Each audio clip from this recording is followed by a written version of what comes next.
Bonjour, bienvenue à Technor. Je me présente, William, en remplacement de Martin. Ce mois-ci, chez Zone Accro, on va vous parler des problèmes de surchauffe au niveau des consoles PS3, communément appelées les Yellow Light of Death.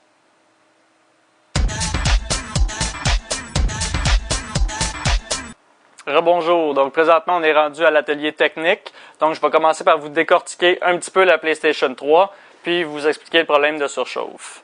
Donc présentement ce qu'on va faire, c'est qu'on va enlever la première couche, déjà dévissée bien sûr. Donc présentement je vous présente l'intérieur. Donc on a le lecteur Blu-ray, on a ici le power supply.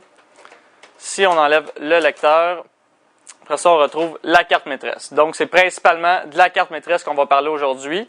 Les premiers symptômes au niveau de la surchauffe, votre clignotant à l'avant va être jaune et va clignoter rouge au lieu de rester vert comme à la normale. Donc, maintenant, si on passe directement au niveau de la carte maîtresse, voici ce qu'a de l'air la carte maîtresse. Donc, le problème de surchauffe se situe surtout au niveau du GPU, du Cell Processor.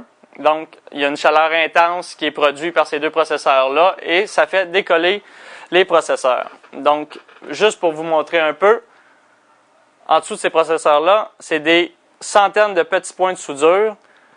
Une fois chauds, quand ils refroidissent, ils peuvent craquer et là, on perd un contact. C'est là que survient la fameuse lumière jaune. Première étape. Ce qu'on va faire, c'est qu'on va utiliser une base comme ça qui va aider à préchauffer la carte pour créer le moins de stress possible quand on va la chauffer à 400 degrés Celsius. Donc, première étape, on la chauffe à 200 degrés Celsius, amener la chaleur tranquillement. Une fois ça fait, avec notre working station ici, ce qu'on va faire, c'est qu'on va chauffer les deux processeurs également pour une certaine période de temps. On laisse refroidir pour une vingtaine de minutes.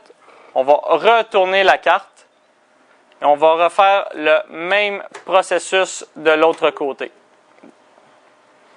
On va repréchauffer, rechauffer. Une fois tout ça terminé, on va prendre la carte maîtresse et là, il faut appliquer une pâte thermale.